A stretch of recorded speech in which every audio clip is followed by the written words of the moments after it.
The food you eat matters as much as how you eat it. In today's episode, I'll be sharing the best way you can eat your food to avoid sugar spikes. Keep watching.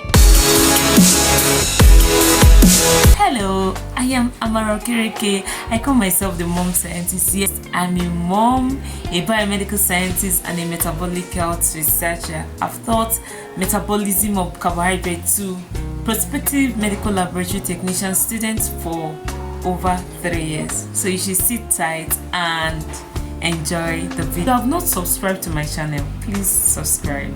If you're a returning viewer, I'm so glad to have you back. Thank you. Alright, so today we're talking about the best way to eat food to reduce sugar spike. You know, steady sugar spikes affects the mitochondria of your cell. Mitochondria is a structure in your cell, and it is where metabolism, it is the powerhouse of your cell and where metabolism takes place. That is where your carbohydrates get metabolized for cellular use. So if this mitochondria is not functioning the way it ought to, it can result to insulin resistance, prediabetes, and diabetes. That is why it is very important that you eat your food in the right order. Yes, there are people, very small percentage of people, who doesn't have glucose spike when they eat, depending on what they eat and how they eat it. There are people who don't experience sugar spikes when they eat, but majority of people have steady sugar spikes due to how they eat food. That's why we have people suffering from different metabolic disorders like PCOS and the rest of them. To elucidate the solution I want to profile in this video, I'm going to reference a study that was done in 2015 by Apana et al. I'm going to read it out so I don't miss a thing.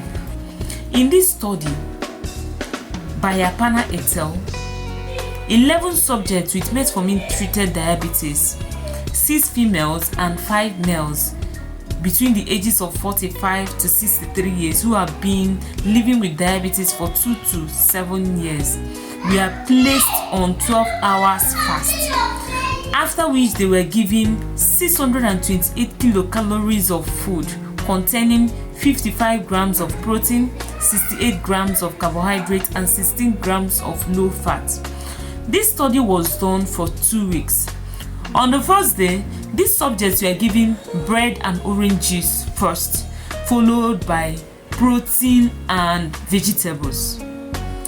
Then the baseline sample, before they were given the meal, the baseline sample, that's fasting blood glucose, was analyzed. The baseline sample, that's fasting blood glucose sample, was collected. Then 30 minutes after the meal, 60 minutes, and 120 minutes after the meal, the samples were collected.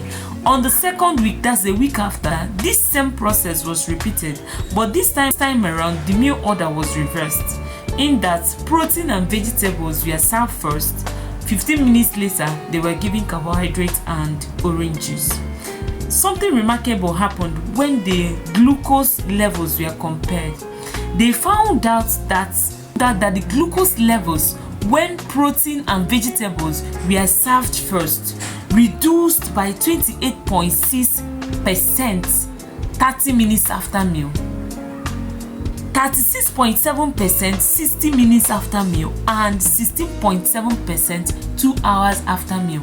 And another thing about eating food in this order is that it suppresses hunger hormone. If you eat food in this order, you will feel full for a longer time because hunger hormone has been suppressed. You will feel full for a longer time. But if you eat it in the reverse order of eating carbohydrate first and then protein and vegetable next, you will feel hungry after some time. Most people experience glucose spike. You don't want to have a steady glucose spike because of what comes with it. So the best way to eat your food is to eat vegetables and protein first, followed by carbohydrate. Especially when you are hungry. If you are very hungry and you eat carbohydrate first, it's going to cause glucose spike immediately because your stomach is free. The rate at which your intestine will digest carbohydrates and release glucose into your bloodstream will be very high. Not the best way to eat, especially when you are hungry. Protein and vegetable first, followed by carbohydrates.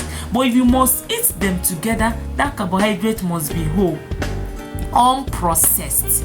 When I mean whole, I mean that all the natural makeup of that carbohydrate are intact. If you don't want to experience glucose spike. If you have your meal mixed, it doesn't mean that you have to separate the vegetable. Maybe you are eating beans, yam with vegetable. You don't have to separate those things. You don't have to separate them, single them out so you can eat them differently.